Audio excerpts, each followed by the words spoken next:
seminario de las 4 mesas temáticas que hemos tenido en la tarde, y tendremos las intervenciones de las 4 personas que han moderado cada una de las distintas mesas, y luego tendremos intervenciones de ustedes para colocar sus inquietudes, sus opiniones, o cualquier intervención que enriquezca o que abra pistas de diálogo y profundización a los temas que se han tocado en el día, y en particular en las mesas en las cuales han estado presentes. Y luego haremos una pequeña síntesis de lo que se haya mencionado para terminar con el trabajo de la tarde. Quiero aclarar que el día de mañana, otra vez me han pedido que haga esta nueva información. Tenemos una mañana que empezará a las 9 de la mañana en San Marcos, pero será en la casona de San Marcos, es decir, en el parque universitario, ¿no? Entrando por la puerta principal del parque universitario, en el auditorio de la casona de San Marcos será allí el lugar donde tendremos la parte final de este segundo seminario internacional sobre bienes comunes y bien común. Intervendrán para dar la síntesis de su respectiva mesa de trabajo en la que han participado los 4 moderadores. Primero, María Rosa Laiza Mujica, quien es politóloga, profesora de la licenciatura y maestría de Ciencia Política y Gobierno de la Universidad Católica. Ha sido directora del Instituto Bartolomé de las Casas en el periodo 2002-2011 y actualmente es miembro de su consejo directivo. Luego estará Felipe Segarra Russo, quien es sacerdote, profesor principal del Departamento de Teología de la PUC, miembro de grupos de derechos humanos, integrante del Grupo Interdisciplinario de Desarrollo Humano y Ampliación de Libertades, GRIDAL, de la Universidad Católica, y participante en algunas áreas del Instituto Bartolomé de las Casas. Luego, en la mesa 3, Guillermo Azarán Castillo, quien ha sido decano del Colegio de Economistas de Lima, profesor principal de la Universidad Nacional Mayor de San Marcos, economista graduado y doctorado en la Universidad de París, en Francia, miembro permanente del Instituto de Investigación de la Facultad de Ciencias Administrativas de San Marcos, profesor de posgrado en la Universidad Villarreal, en la Universidad de San Marcos y en la Universidad Villarreal, como había mencionado. Ha escrito varios libros, entre ellos Desarrollo Económico Autónomo, Cajas Rurales, Globalización, Competencias y Cooperación, Crítica al Liberalismo Económico, Pequeña Empresa y Desarrollo Regional. Y finalmente estará Gianfranco Casuso, quien es doctor en Filosofía por la Universidad de Frankfurt. Obtuvo su doctorado con una tesis sobre democracia deliberativa y exclusión social bajo la asesoría de Axel Honneth y Rainer Forst. Es magíster en Filosofía por la Pontificia Universidad Católica del Perú. Es profesor ordinario a tiempo completo e investigador del Departamento Académico de Humanidades de la PUC. Es asimismo coordinador del Grupo de Investigación sobre Teoría Crítica de la PUC. Sus áreas de investigación son Ética, Filosofía Social y Política y Teoría Crítica. Es autor del libro Dimensiones de la Exclusión y de diversos trabajos en revistas especializadas. Entonces, en el orden en que han sido las mesas, van a dar los informes correspondientes y tiene la palabra Rosa Laiza. Bien. Buenas tardes.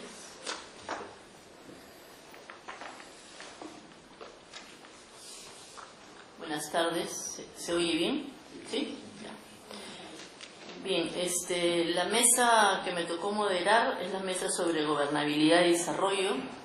Contamos con 3 ponencias, una que presentó Carlos David Alba sobre concertación y articulación para el desarrollo, el caso de las Malvinas. La segunda ponencia estuvo a cargo de Rodrigo Sánchez. El tema fue bienes comunes y reciprocidad, las raíces ignoradas de la gobernabilidad democrática. Y la tercera, a cargo de Martín Palomino. También otra pregunta, dice: ¿es posible acrecentar el ejercicio de los valores éticos con criterios también pragmáticos para una mejor gestión y disfrute de los bienes comunes? Bien, como verán por el título de las 3 ponencias, sobre todo dos de ellas, la segunda y la tercera, han sido una disertación que tiene que ver con ideas y algunas experiencias, y la primera, sobre las Malvinas, estaba más centrada, aunque por supuesto que traía también elementos de reflexión, sobre esta experiencia de las Malvinas. Quiero subrayar entonces en este pequeño resumen un primer elemento que me parece muy interesante y que además fue parte de nuestro diálogo posterior, y es, digamos, cómo experiencias como la de las Malvinas, es decir, un proceso de reorganización de un espacio público dedicado al comercio, al inicio desordenado y, digamos, poco apropiado para las personas, pero también para el medio, se constituyó en un proceso de ordenamiento que favoreció en primer lugar a las personas, a estos pequeños empresarios, comerciantes, y también al medio en el cual se desenvuelve, y que, claro está, atrajo una mayor inversión. Esta experiencia se sustenta en la idea de promover la colaboración, la asociatividad, no solamente entre los actores de esta experiencia, es decir, los comerciantes, sino también involucrando a universidades que colaboran en un proceso de formación de esas personas, y donde también hay todo un trabajo en función de la autoestima, de la mejora de la autoestima de estas personas y del reconocimiento de una normatividad. Básicamente se subraya entonces, en esta experiencia se subrayaron tres líneas. Esta es una actividad económica sostenible, constituye en segundo lugar un mecanismo inclusivo y en tercero genera un entorno favorable. En la segunda ponencia, es decir, esta sobre reciprocidad y bienes comunes, se hizo una reflexión muy interesante acerca de la posible conexión entre estos dos conceptos. Creo que en el caso de Perú y de otros países de América Latina, este concepto está muy cargado también de cuestiones culturales, no es solamente un concepto abstracto, ¿no?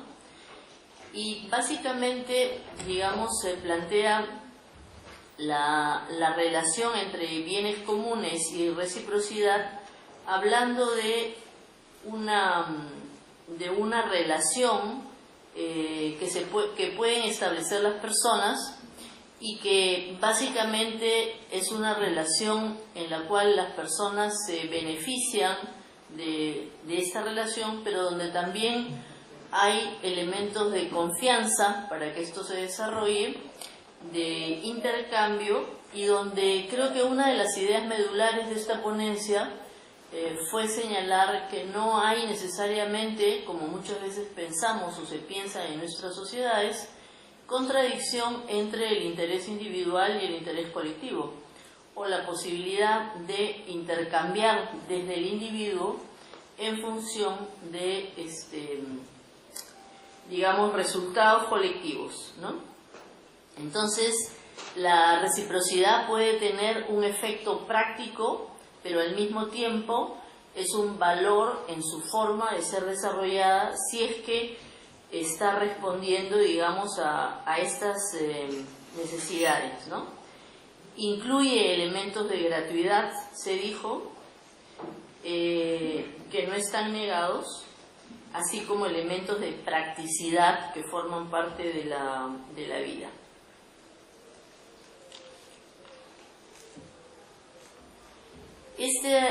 Esta relación entre bienes comunes y reciprocidad nos habla entonces de la posibilidad de generar experiencias con valores compartidos, en donde se mencionó de manera expresa experiencias de economía solidaria o otras experiencias de la vida cotidiana, y también de empresas que desarrollan programas de responsabilidad social.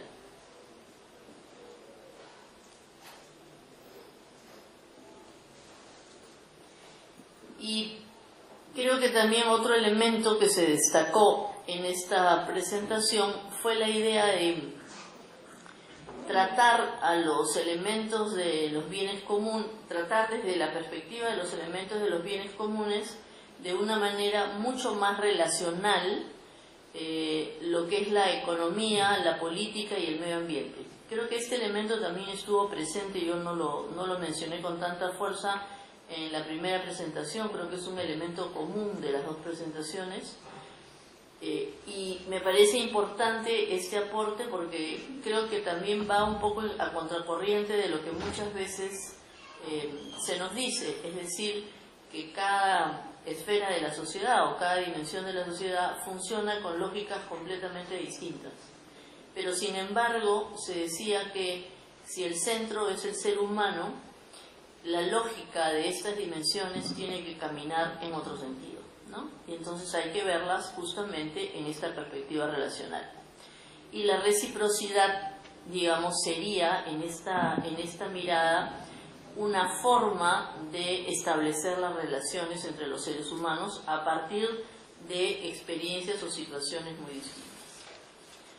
Y la tercera ponencia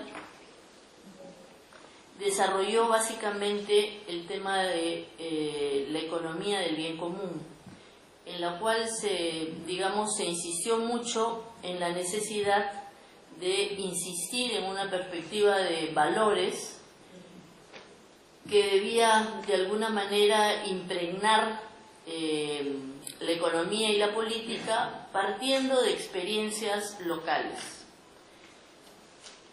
Esta economía del bien común implica entonces un modelo que cuestiona la idea del éxito en la economía como no solo en la economía sino también en la perspectiva de vida de las personas, cuestiona la competitividad como un criterio central en la economía y como en los otros dos casos vuelve a colocar a la persona como el centro de la economía para plantearnos la posibilidad o en todo caso la exigencia de discutir qué cosa es el éxito.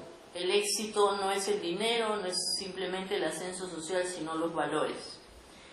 Y en esta economía del bien común se plantea una matriz de funcionamiento que, claro está, no se desarrolló en la ponencia porque es una cosa mucho más compleja, pero se insistió mucho en la importancia de cómo esta matriz con indicadores concretos permitía abordar situaciones distintas. Sí. Y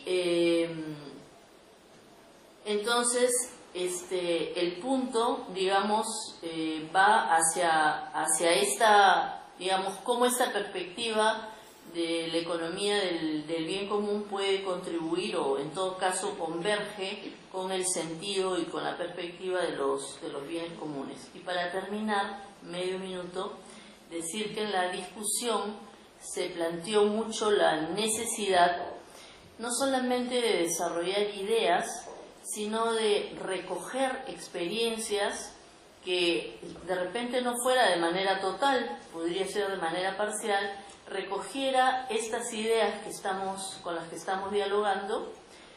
Y en segundo lugar, también se insistió en la necesidad de hacer un mayor reconocimiento de quiénes somos, es decir, cuáles son nuestros valores, cuáles son nuestras culturas, y ver también a partir de allí cómo podemos construir de manera concreta estas perspectivas. Gracias. Gracias.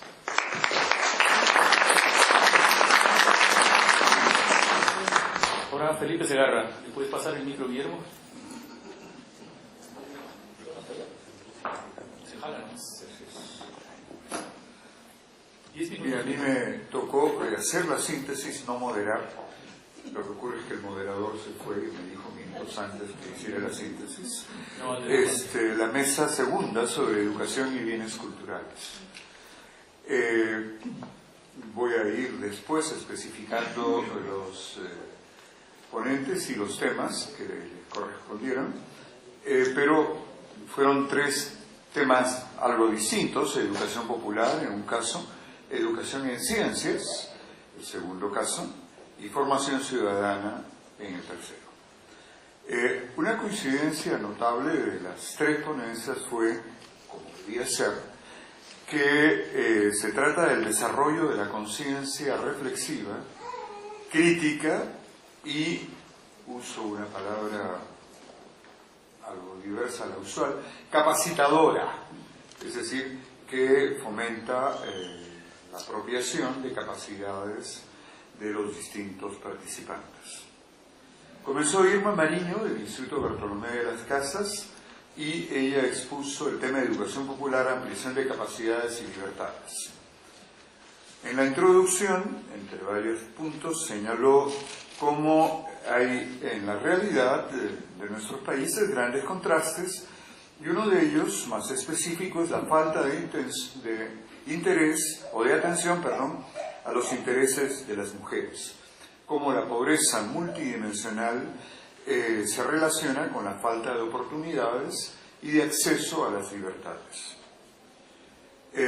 Luego mencionó la experiencia en la Escuela de Líderes del Instituto Bartolomé de las Casas como centro de su atención, que forma a líderes populares tanto varones como mujeres, en una proporción bastante comparable a la realidad demográfica del país, buscando que conozcan la realidad social de manera sistemática e integral, y que al mismo tiempo puedan articular la diversidad de experiencias. El marco conceptual que ella adoptó y que fue manifiesto fue el de desarrollo humano y ampliación de capacidades. Le interesaba, francamente, cómo se desarrolla la expansión de libertades en los planos del ser y del hacer para llegar a lo que este enfoque llama la agencia, es decir, que las personas tengan voz, saberes y capacidad de decisión. En cuanto a las capacidades que logradas en la experiencia de ya 20 años de la Escuela de Líderes, pero especificando que se trata sobre todo de las mujeres, se refirió a tres dimensiones: al ser, al saber y al hacer. Como a través de algunos testimonios escogidos y de conceptualización de los mismos, en el plano del ser se avanza en cualidades y valores personales y también de interacción.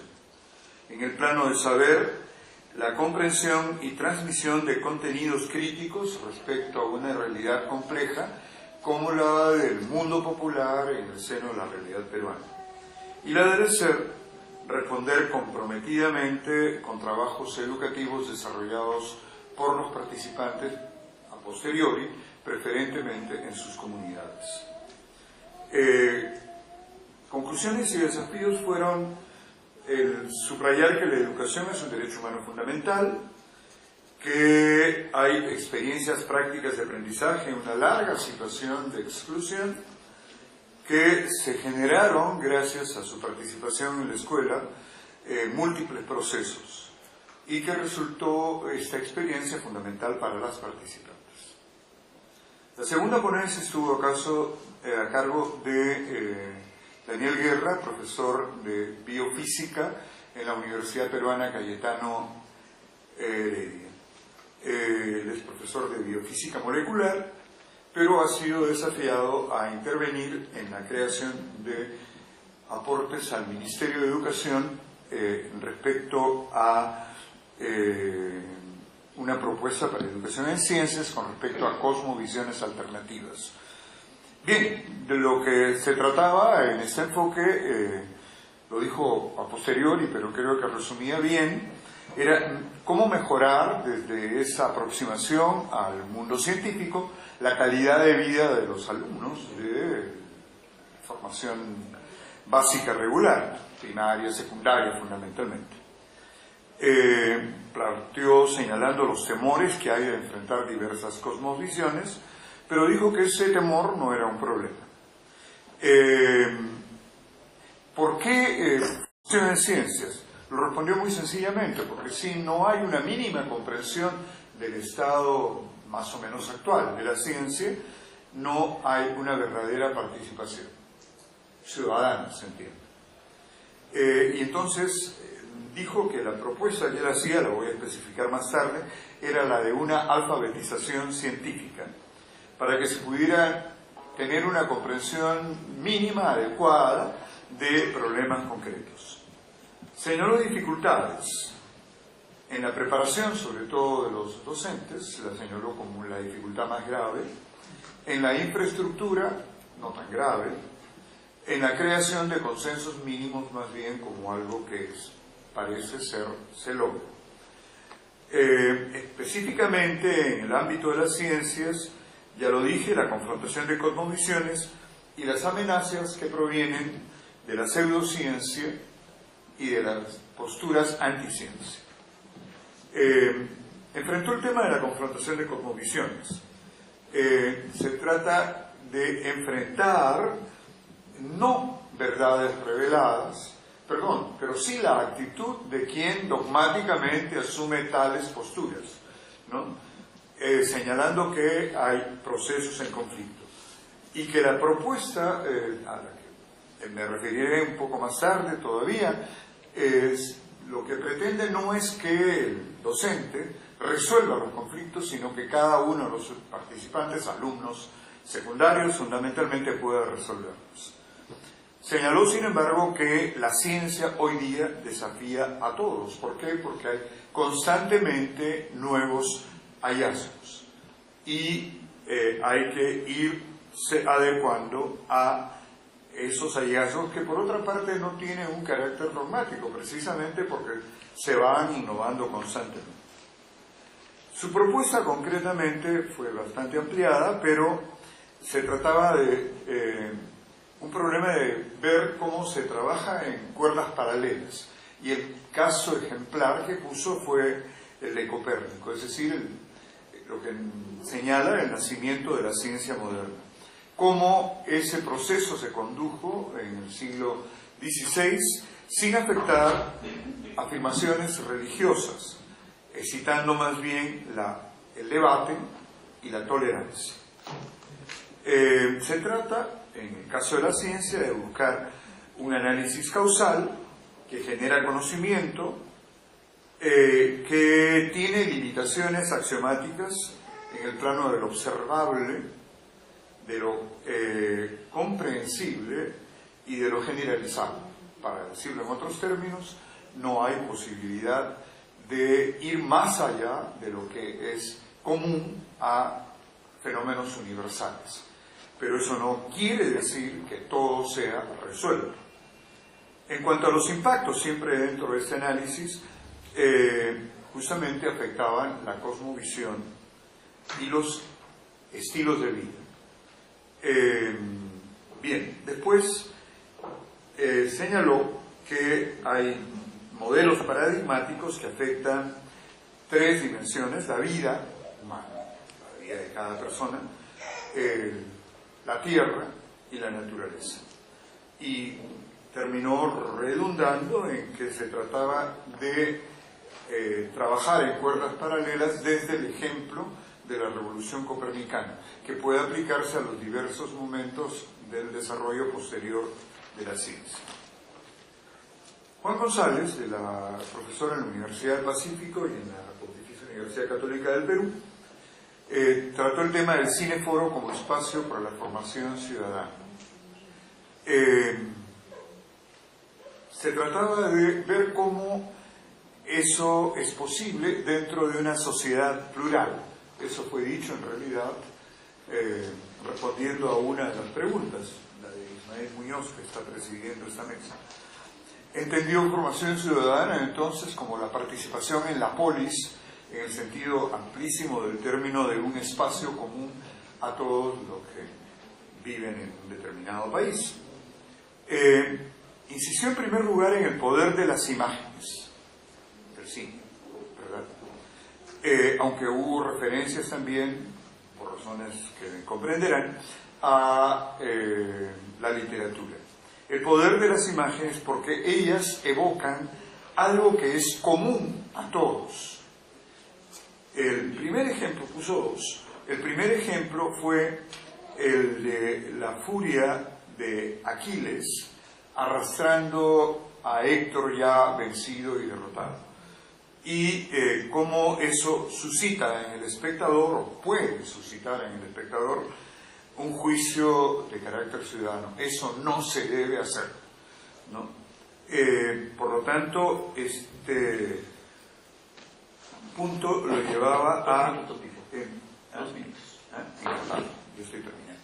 Al tema de la ética y un planteamiento que hizo que era el de la ética no como la mera pasividad o la actitud de sentir lástima o de crearse mala conciencia, sino de estar dispuesto a asumir daños para evitarlo a otros. Es decir, la ética en un sentido altamente positivo y operativo. El segundo ejemplo fue también tomado de Homero, las 6 páginas de la Odisea, de la Ilíada, señalando las armas de Ulises. Y entonces aludió a cómo esas 6 páginas permitían un despliegue de la dimensión temporal y que normalmente suscitaban en el espectador, o podían suscitar en él, hacer ver que otra forma de vida es posible, interiorizando, dándose tiempo y espacio para pensar y contribuyendo así a la formación de un individuo crítico a partir de la conciencia de carencias, el ejemplo de la violencia, nuevamente en el primer caso, de la conciencia de carencias y cómo frente a eso el individuo, el espectador o el lector reacciona y es capaz de dar respuestas. Gracias. Gracias.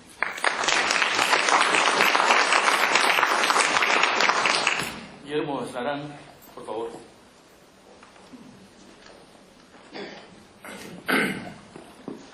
Muchas gracias.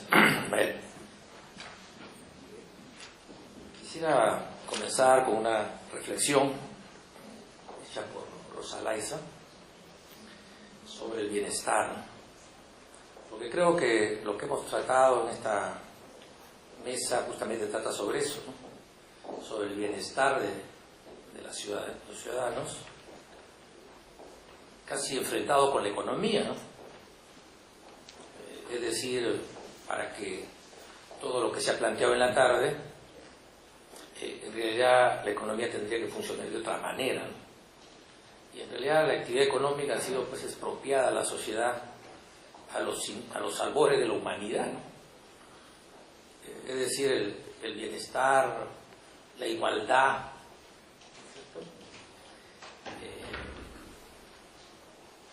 la alimentación saludable, son conceptos que están pues al inicio, ¿no?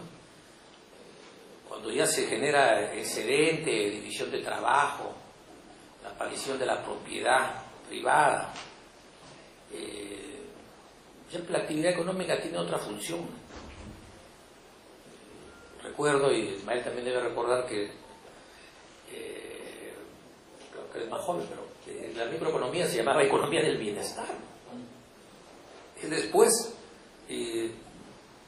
creo que nos dimos cuenta que la economía no era del bienestar, justamente se cambiaron por microeconomía, ¿no? En la cual la maximización de ganancias era lo que primaba, digamos, en la gestión privada de la economía, ¿no? Entonces, cuando hablamos, y Raúl Luna en su exposición ha sido muy expresivo y ha dado mucha evidencia empírica, toda su reflexión aparece justamente enfrentada a lo que es la actividad económica, ¿no? Capitalista, gestión privada, decisiones maximizadoras, que han resuelto el problema del bienestar en muchas áreas del mundo. Porque hay que entender que la economía capitalista ha resuelto el problema de la pobreza en muchos países. Lo que no va a resolver nunca es la desigualdad, ¿no? Porque la desigualdad está justamente en el sustrato, en el fundamento de cómo funciona la economía de este tipo. Entonces, Raúl Luna plantea una relación armoniosa entre productor y consumidor, ¿no? Donde se conserjen los precios, las cantidades, el mismo proceso productivo, ¿no? Semillas naturales, convertidos en bienes naturales, instrumentos de una alimentación saludable, ¿no? Y termina esta parte con casi una consigna, ¿no? De agitación, es consumir lo que se produce localmente, ¿no? Basando en la experiencia de ayacuchana de consumir lo que Ayacucho produce. Esto evidentemente genera un circuito económico local, un circuito económico bastante restringido, ¿no? Local, regional, ¿no? Pero aquí nosotros sabemos que las regiones hay grandes y muy grandes, pequeñas y pequeñísimas, ¿no?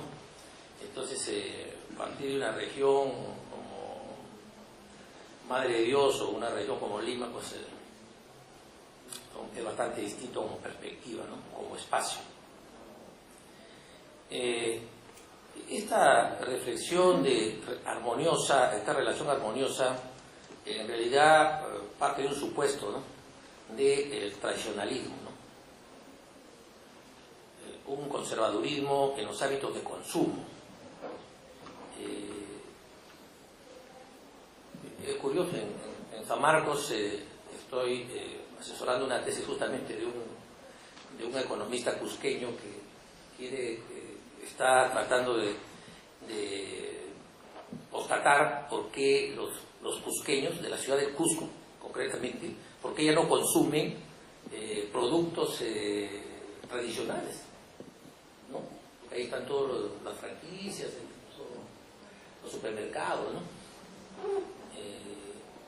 Y esto tiene que ver con esto, porque mantener un hábito de consumo cuando aparece pues Plaza B, aparece Kentucky Fried Chicken, es un poco complicado, ¿no? Sin embargo, este hábito de consumo tendría que ser todo lo que él considera también un cambio cultural, ¿no? Un cambio cultural, ¿no? Que como sabemos eso tiene muchas aristas y también un trabajo muy prolijo, acucioso, ¿no? De estimular y promover la compra de alimentos saludables, ¿no? Que sean tradicionales, una dieta tradicional, ¿no? Cuando la dieta peruana justamente se está transformando por este boom gastronómico, ¿no? Porque estamos ya comiendo ceviche sin ají, estamos comiendo ají de gallina también sin gallina, ¿no? Empanadas de ají de gallina, justamente, ¿no? Sí, justamente la hamburguesa de ceviche no era así, ¿no? Entonces, justamente para poder posicionarnos, lo que acá se ha reclamado, que es la competitividad, ¿no es cierto? Para ser competitivos ahora, pues hay que adecuarse al mercado. En esta forma, es la demanda la que tiene que adecuarse a la oferta, ¿no? Ese es el planteamiento central de Raúl Luna, ¿no? Evidentemente, hay un concepto que en realidad creo que marca su exposición, que es la soberanía alimentaria, ¿no? Porque la soberanía alimentaria, primero hay que autoconvencernos de que tenemos que defender esa soberanía, ¿no? Y eso es justamente el cambio cultural que está planteando, ¿no? En el caso de Sergio Vargas también... Tienes 3 minutos, Guillermo. ¿Sí? Bueno, pues, lo siento, Sergio Vargas, voy a ser bien concreto. No, su sistema... Él considera que el sistema financiero no es adaptable a las zonas rurales. Entonces hay que hacer un sistema financiero que se adapte a esta necesidad de financiamiento para poder desarrollar actividades en el sector rural, ¿no? Evidentemente, el sistema financiero peruano actual no tiene los productos financieros adaptables, ¿no es cierto?, para que puedan ser consumidos por los productores de agrícolas de las zonas altas de 2.500 metros para arriba, ¿no? Y por supuesto surgen entonces los problemas que tenemos, ¿no? Falta de educación financiera, no hay proyectos agrarios viables. Una cosa importantísima es la cultura empresarial, ¿no? Porque, claro, no se ha hablado como es que, claro, hay una diferencia entre sentirse campesino y sentirse empresario, ¿no? Ese es un tema, me parece a mí, que merece una mayor atención. Y lo señala como alternativa a la autogestión financiera, ¿no? La autogestión financiera en la entendida que los propios agricultores mostró evidencias empíricas en la cual agricultores han ido generando algunas operaciones de tipo financiero, pero para eso primero hay que tener ingreso, ¿no? El ingreso genera un excedente, y el excedente convierte en ahorro, y el ahorro recién se va a convertir en financiamiento. Entonces, lo primero que hay que hacer es que tener proyectos agrícolas viables, ¿no? Bueno, tal vez estoy reflexionando como economista, pero el empoderamiento, entonces, tiene un rol, para empoderar financieramente tiene un rol el Estado, ¿no? Siempre pues el Estado, ¿no? A través de políticas públicas y líneas de financiamiento. Aquí hay un tema, con esto termino, la línea de financiamiento es cierto, Sergio Vargas lo señala, ¿no? No se trata en realidad de crear organismos, ¿no? Porque si las instituciones comunales, rurales, agrarias, tienen ya sus instituciones, a través de eso puede canalizarse los financiamientos, ¿no? Lo hacen en Estados Unidos con los Credit Unions, lo hacen en el caso de México también, ¿no? Se han hecho acá muchas experiencias, ¿no? Con los fondos rotatorios, ¿no? He sido operador de un fondo rotatorio, ¿no? Una oportunidad. Entonces creo que eso sí es una buena alternativa, ¿no?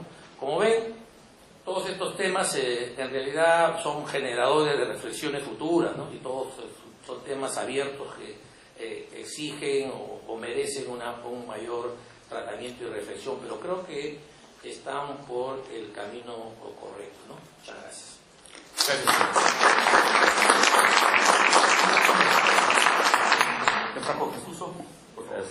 Gracias.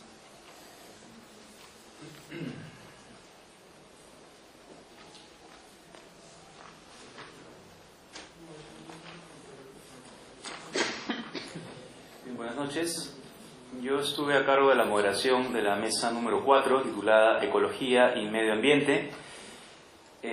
Hubo ponencias bastante diversas entre sí, que sin embargo tenían varios puntos en común. Y además, cada una tenía, me pareció así, una forma particular de tematizar lo que estamos tratando de tematizar justamente en este seminario. Es decir, cómo deben entenderse los bienes comunes y qué es finalmente el bien común. La primera ponencia estuvo a cargo de Carlos Rojas y se tituló 20 años de conflictividad entre comunidades, Estado y empresas mineras.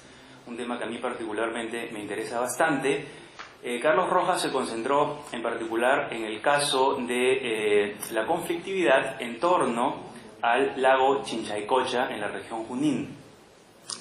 Lo que afirmaba en su ponencia, muy bien documentada, por cierto, es que alrededor de este lago existe una gran cantidad de comunidades.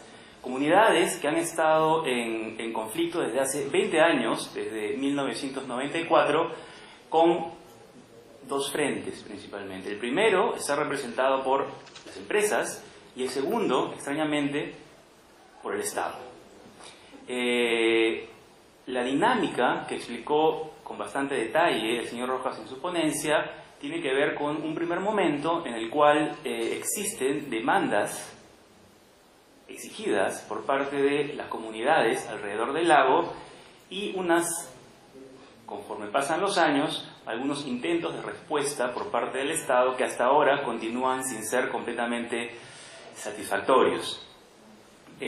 Lo que me pareció particularmente interesante de la ponencia, además de toda la explicación acerca de los problemas que trae la explotación minera y la extracción de recursos en la zona, problemas como contaminación, pasivos dejados y que se van acumulando a partir de operaciones anteriores, problemas de basura y de la construcción cada vez más progresiva de un lago artificial más que natural. Lo que más me parece que resaltó de su ponencia para el tema de nuestro seminario es una distinción entre lo que puede ser considerado, en plural, bienes comunes y lo que tradicionalmente se ha entendido por el bien común. Me parece que la concepción más tradicional de bien común está vinculado con algo que Miguel Yusti mencionaba en la mañana, que tiene que ver con una concepción más bien griega del Estado, con un ethos, con una comunidad, con una cierta homogeneidad de valores, de tradiciones, de una cultura, algo que es inseparable de los intereses privados de las personas. Ese de mezcla entre lo que es bueno para un individuo y lo que es bueno para todos. Esa, sin embargo, no era la forma con la que el señor Rojas definió la problemática, porque él oponía esta concepción de bien general o de bien para todos a algo que era bueno para las pequeñas comunidades alrededor de este lago. Y más bien lo que él quería mostrar, así me lo pareció, fue una aparente contradicción entre bienes comunes particulares de una minoría comunitaria y un supuesto bien general que el Estado pretendidamente estaba defendiendo para toda la nación. Entonces lo que tenemos ahí, a mí me parece, es muy interesante. Tenemos una visión claramente estratégica, utilitarista, podríamos decir, por parte del Estado, que trata de maximizar el beneficio para todo el país. Frente a una minoría, frente a una particularidad que no puede, representada obviamente por las pequeñas comunidades, que no pueden entenderse a sí mismas si no es a partir de una concepción muy particularista y específica, y por supuesto vinculada con una minoría de lo que es bueno. Entonces, lo que tenemos ahí es una clara oposición entre una noción de bien común general, mayoritario, y una concepción de bienes comunes que más bien tiene que ver con una minoría y con lo particular. Y eso me pareció bastante sugerente, como decía, porque normalmente cuando se escucha el término bien común, uno piensa en términos de mayorías, de beneficios para todos, en términos más utilitarios, cuando los bienes comunes pueden ser también bienes que representan lo bueno para una minoría. Y ese es un aspecto que me pareció bastante, repito, sugerente de la ponencia del señor Rojas y que yo creo que da pie para posteriores investigaciones. En lo que respecta a la segunda ponencia, a cargo de Kelly y Ailín Alfaro, los espacios de uso común, una urgencia para la salud de Lima, ahí se tematizó el problema que hay en Lima, una ciudad superpoblada,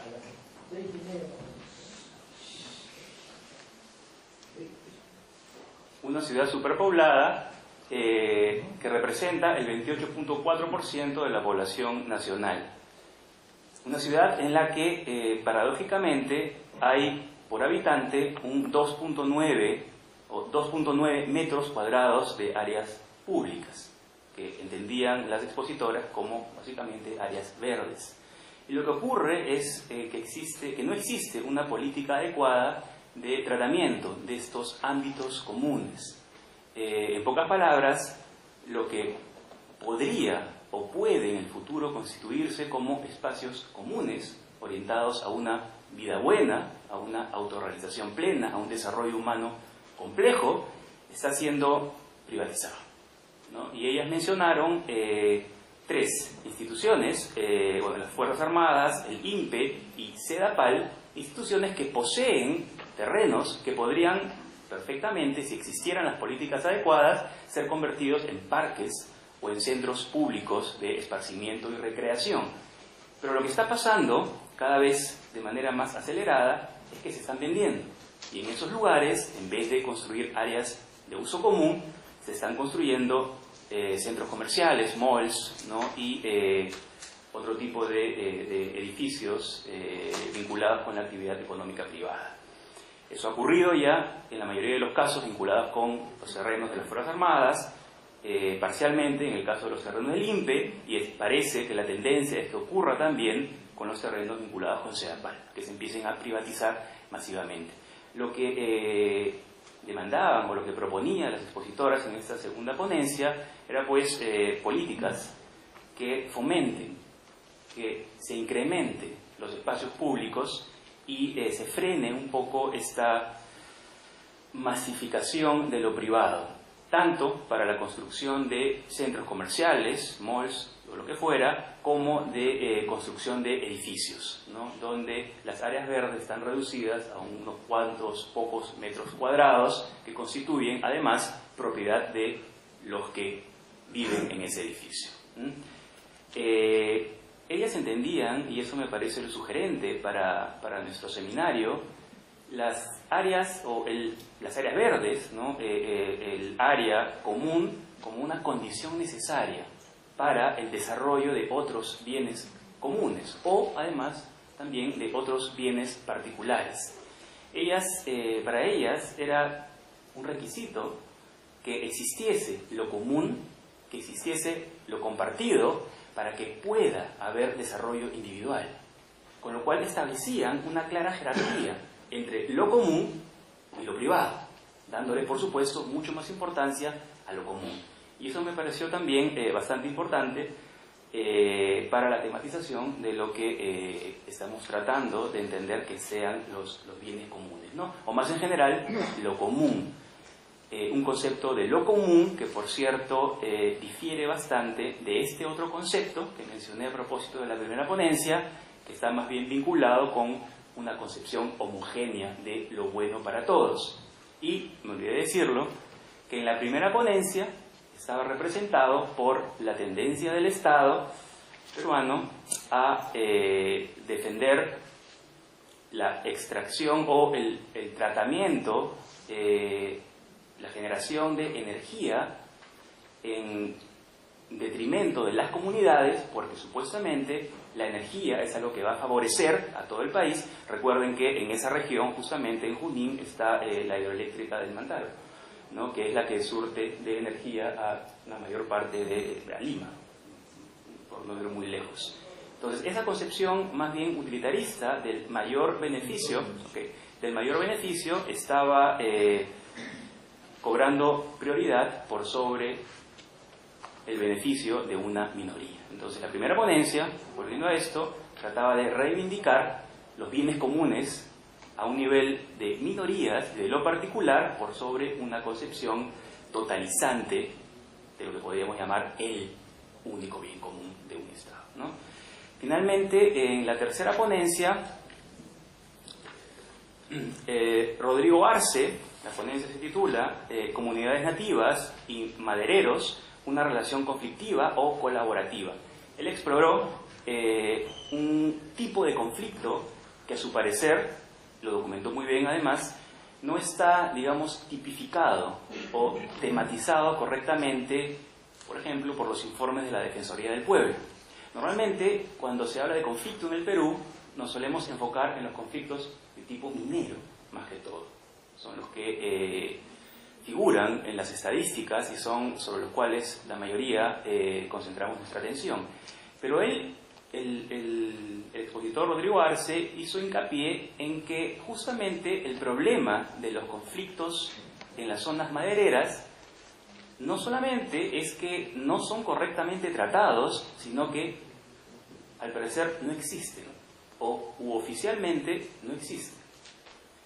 Él planteó el problema como el de una relación contractual que se da entre los pobladores de las zonas madereras y las empresas que van a extraer, talar los árboles y extraer el producto, la madera, como algo privado, una relación contractual netamente privada.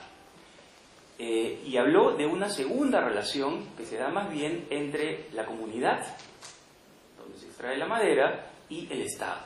Entonces, el conflicto visible, así me parece que lo puso, se daba únicamente entre el Estado y las comunidades, donde las comunidades estaban sujetas a cumplir con un contrato, cumplir con la ley, y eran objeto de multas si es que iban en contra de la legislación, ¿no?, que regula la extracción maderera.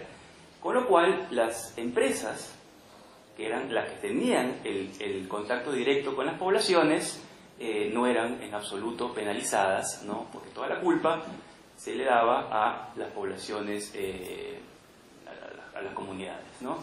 Entonces, algo importante de notar aquí es que se debería hacer visible la relación existente entre no solamente el Estado y la comunidad, o las comunidades, sino entre las comunidades y las empresas privadas, de tal manera que puedan cumplir con sus obligaciones y que el conflicto que surge de un no cumplimiento contractual pueda ser también tematizado y para el cual se generen, por supuesto, respuestas apropiadas por parte del Estado. Como digo, las tres ponencias fueron bastante distintas entre sí, no tengo tiempo para meterme en todos los detalles, pero a pesar de estas diferencias, creo que las tres han proporcionado pistas bastante interesantes y originales para poder tematizar los bienes comunes y el bien común, ¿no? Bueno, me detengo aquí, muchas gracias.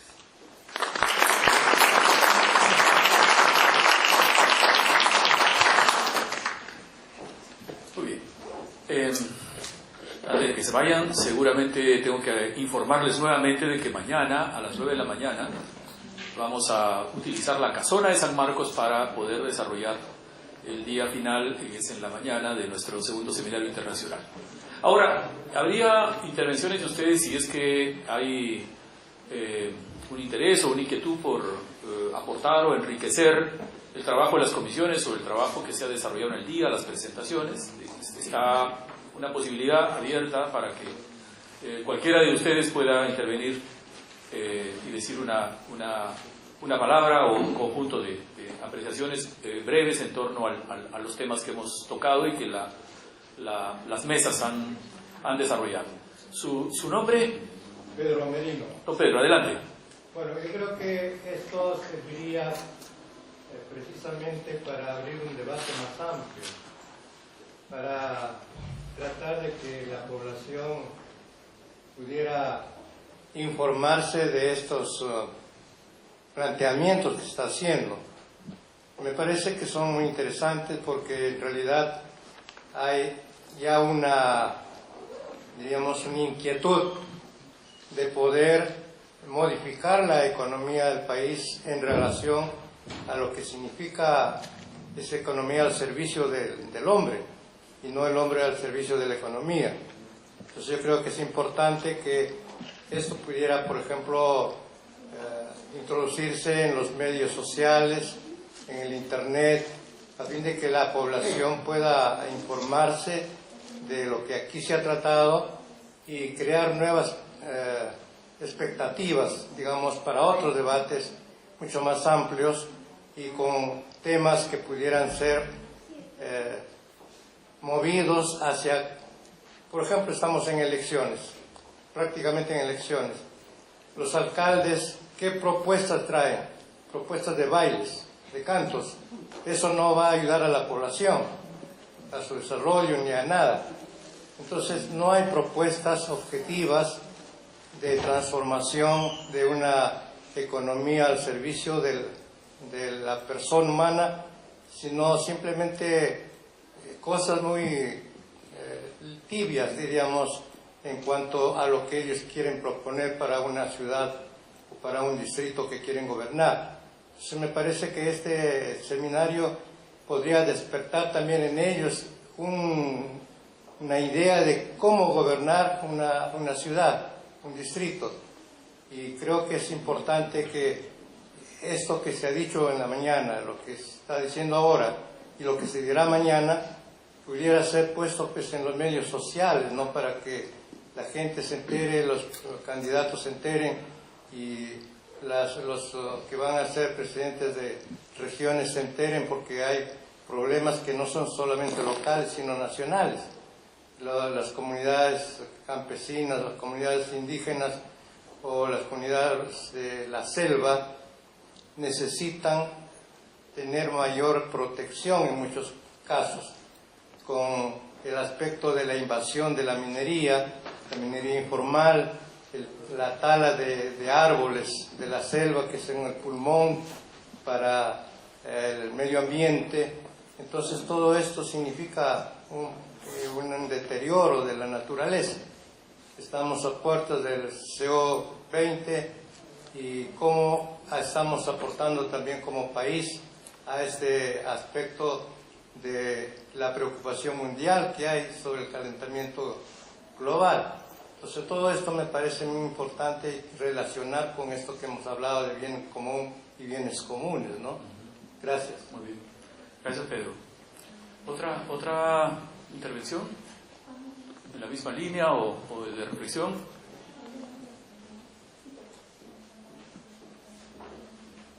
Sí, Cristina.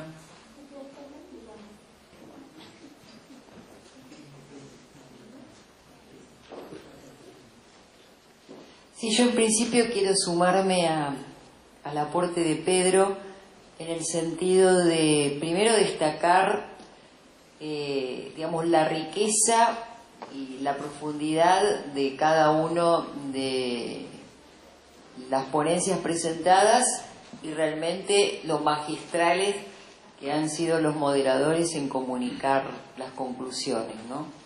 Porque la finalidad también de este recorrido, de los seminarios, es tener un efecto multiplicador y de crear una plataforma público-político, político en el más lindo sentido de la palabra, de sensibilización, de concientización y de incluso de formación a toda la dirigencia empresarial, política, ciudadana.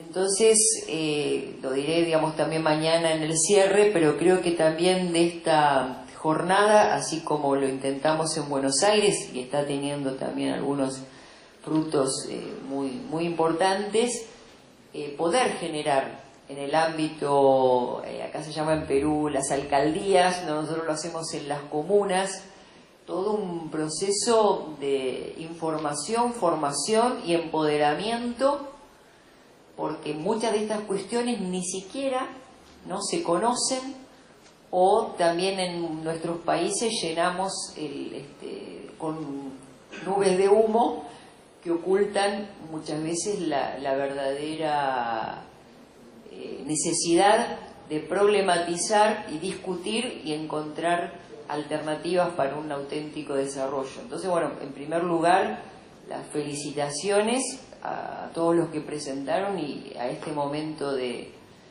puesta en común, y bueno, me sumo a eso de cada uno, yo volviendo a la Argentina, continuar con Florencia también y con todos los aliados que tenemos, y aquí en el Perú, para que esto sea realmente difusivo y multiplicador para una real transformación de mediano y largo plazo, ¿no?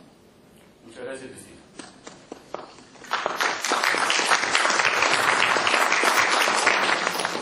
¿Alguien más quiere? Adelante. ¿Su nombre, por favor? Martín Palomino. Martín. Florencia, alcance el micrófono a Martín. Muchas gracias. Bueno, ante todo agradecerles a todos ustedes. Mi nombre es Martín Palomino, soy impulsor del movimiento global Economía del Bien Común, que nació en Austria hace 4 años. Un poco comentarles sobre un sentimiento. Me gustaría prácticamente que al finalizar este seminario podamos llegar a una conclusión en la cual podamos definir cómo defender los bienes comunes del Perú. Y quiero también invitar a todos los presentes y a la Universidad Católica a una iniciativa que nosotros tenemos, que es la creación de un observatorio nacional para la gestión y protección de los bienes comunes. Espero que en el desenlace de mañana podamos llegar a ciertos acuerdos para que este tiempo que hemos invertido todos los presentes podamos obtener algo productivo, ¿no? Muchas gracias. ¿Alguien más tiene deseos de hacer uso de la palabra? Si no...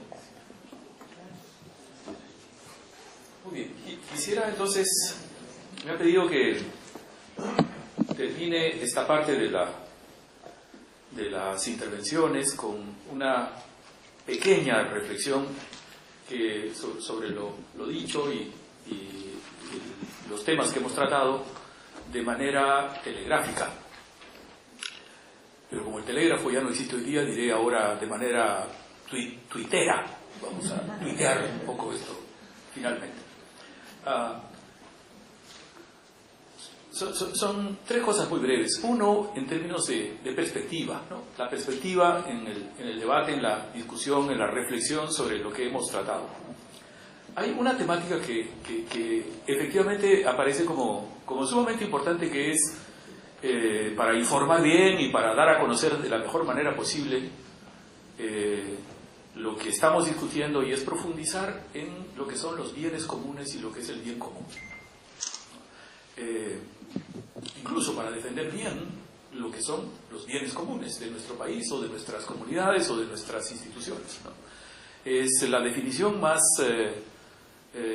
cercana, certera a lo que tenemos como realidad, pero también a lo que tenemos como, se ha dicho varias veces, perspectiva científica o perspectiva teórica, que permite aclarar los problemas que tenemos en la realidad y poder defender mejor a través de políticas públicas o a través de iniciativas ciudadanas o a través de los medios de comunicación o a través de las iniciativas individuales más específicas que tienen que ver con las amistades o que tienen que ver con la familia, para tomar conciencia sobre la importancia de los bienes comunes y sobre el bien común. En eso hay hay un conjunto de experiencias, hay estudios, hay dinámicas y también conocimiento local que permite o que va a permitir o que puede hacerlo tener un mejor conocimiento y por tanto una mejor manera de informar a la población. La población siempre se queja de que le falta información. Siempre que hay un problema dice, falta información, no nos han informado, no nos han dicho lo que hay que hacer, no nos han dicho cuál es el problema, no nos han dicho cuáles son los costos. No hay transparencia en este tema, no hay adecuada comunicación o relación con los vecinos o con los interesados, etc. Y en eso hay sí una demanda y por tanto una necesidad de responder de la mejor manera posible a esa inquietud. Una segunda perspectiva para dialogar y marchar hacia adelante es la que tiene que ver con las relaciones que existen entre economía, política y sociedad, entre empresas, mercado, Estado, entre familias que consumen, entre empresas que producen y entre Estados que regulan, ¿no? Es una cuestión de orden importante en estas tríadas a relacionar siempre de la mejor manera posible, siempre vinculando a la realidad, siempre viendo la viabilidad también de las propuestas que surjan a partir de las problemáticas que se encuentren en estas relaciones. Y eso lo asocio a un tema que ha sido materia de una de las mesas, pero ha estado presente en lo que se ha dicho por parte de los que han intervenido, y es la cuestión de la gobernabilidad y la importancia de conocer mejor nuestra realidad para saber si la gobernabilidad está generando espacios de desarrollo o espacios para la participación o espacios en donde sencillamente, tal como son entendidos los espacios públicos, las personas puedan encontrarse y democráticamente reconocerse el uno al otro y tener por tanto posibilidades mayores de interacción y de bienestar. La gobernabilidad es, claro, un término sobre el cual hay que discutir, porque hay que discutir las diferencias entre gobernabilidad, gobernanza, buen gobierno, etc. Uno entiende que la gobernabilidad, sin embargo, hasta donde hemos avanzado, es nada más que la cualidad que surge de la sociedad para procesar los conflictos, para procesar la conflictividad, que es propia de toda relación humana y de toda relación social, y que la democracia permite justamente procesar hasta ahora de la mejor manera que sea posible dichos conflictos. Y esos conflictos son llevados adelante entre actores que tienen intereses o que tienen motivaciones y que por tanto tienen que ponerse de acuerdo.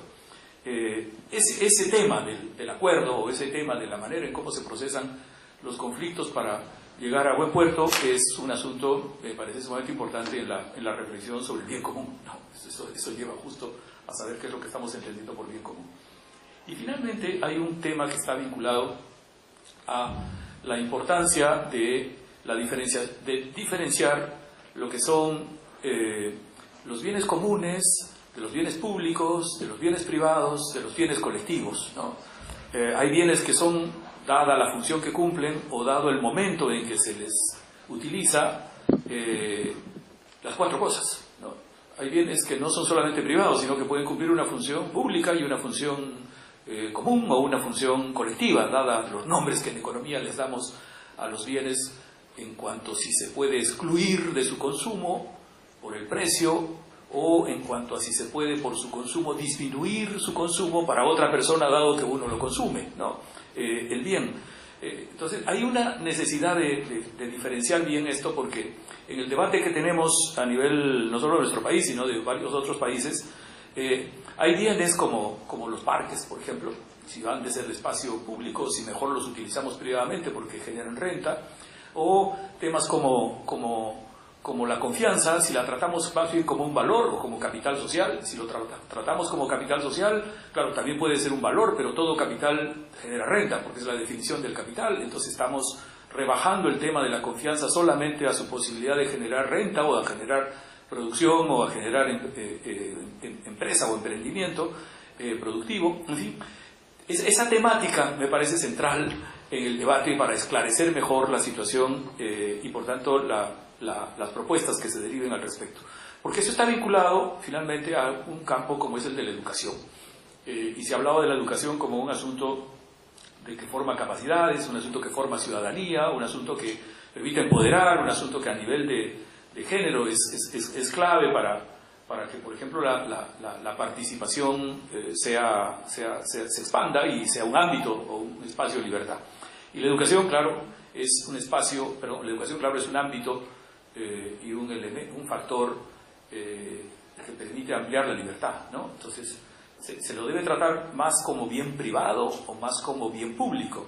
Ese es el punto también a esclarecer en esta perspectiva, y claro, optamos muchos por tratarlo más como un bien público, administrado por el Estado y con responsabilidad ciudadana, con responsabilidad de las personas, para que pueda administrárselo de manera equitativa, de manera eficiente, y que forme efectivamente ciudadanos del siglo XXI, es decir, críticos, conocedores de su realidad y capaces de desarrollar transformaciones en el plano individual, en no contradicción con el interés o con el bien común. Muy bien, muchas gracias a todos ustedes por su paciencia.